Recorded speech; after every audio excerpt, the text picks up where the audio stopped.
ಇಂಥ ಒಬ್ಬ ವ್ಯಕ್ತಿಗಳು ಹೋಬಳಿಗೆ ಒಬ್ಬರಿದ್ರೆ ಸಾಕು, ಅನೇಕ ಜನ ಮನೆಗಳಲ್ಲಿ ದೀಪ ಒಂದು ಬೆಳೆಸುವಂತ ಕೆಲಸ ಮಾಡ್ತಾರೆ. ಇವತ್ತಿನ ದಿನ ಐಲೂರು ಗ್ರಾಮದಲ್ಲಿ ನನ್ನ ಒಂದು ಕಿರಿಯ ಸಹೋದರನ ಶ್ರೀನಿವಾಸ್ ಅವರ ಆಚಂಪಲ್ಲಿ ಶ್ರೀನಿವಾಸ್ ಅವರ ಹುಟ್ಟುಹಬ್ಬಕ್ಕೆ ಆಶೀರ್ವದಿಸಲು ಬಂದಿರತಕ್ಕಂತ ಎಲ್ಲ ನಮ್ಮ ಸಹೋದರರಿಗೂ ಹಿರಿಯರಿಗೂ ಎಲ್ಲ ನಮ್ಮ ಆತ್ಮೀಯರಿಗೂ ಸಹ ನಾವು ಈ ವೇದಿಕೆ ಮುಖಾಂತರ ಧನ್ಯವಾದಗಳನ್ನ ಅರ್ಪಿಸ್ತಾ ಇದ್ದೀವಿ. ಏನು ನಮ್ಮ ಸಹೋದರ ಶ್ರೀನಿವಾಸ್ ಅವರು ಈ ಚಿಕ್ಕ ವಯಸ್ಸಿಗೆ ಸುಮಾರು ಜನ, ಸಾವಿರಾರು ಜನ ಬದುಕೋಕೆ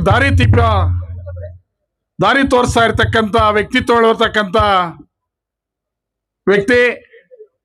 ಇಂಥ ಒಬ್ಬ ವ್ಯಕ್ತಿಯನ್ನ ನನ್ನ ಸಹೋದರ ಅಂತ ಹೇಳ್ಕೊಳ್ಳೋದಕ್ಕೆ ನಾನು ತುಂಬಾ ಹೆಮ್ಮೆ ಪಡ್ತಾ ಇದ್ದೀನಿ.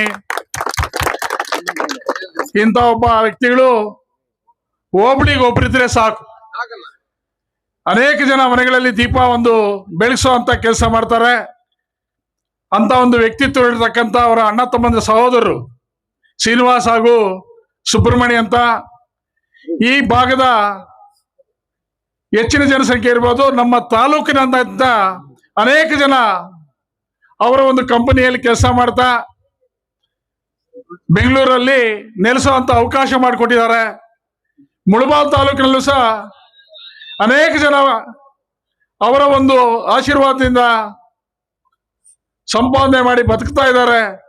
ಅವರೆಲ್ಲರ ಆಶೀರ್ವಾದ ಸಹ ಅವರ ಕುಟುಂಬದ ಮೇಲೆ ಇರಲಿ ಅಂತ ಈ ಭಾಗದ ಹಾಗೂ ತಾಲೂಕಿನ ಎಲ್ಲ ಜನತೆ ಆ ಕುಟುಂಬವನ್ನ ಆಶೀರ್ವದಿಸ್ಬೇಕಂತೇಳಿ ಈ ವೇದಿಕೆ ಮುಖಾಂತರ ನಾನು ಕೋರ್ಕೊಳ್ತಾ ಈ ಕಾರ್ಯಕ್ರಮಕ್ಕೆ ಆಗಮಿಸಿ ಅವ್ರನ್ನ ಆಶೀರ್ವದಿಸ್ತಕ್ಕಂಥ ಎಲ್ಲ ನನ್ನ ಸಹೋದರಿಗೂ ಸಹ ನಾನು ವಂದಿಸ್ತಾ ಈ 4 ಮಾತುಗಳು ಮುಗಿಸ್ತಾ ಇದ್ದೀನಿ.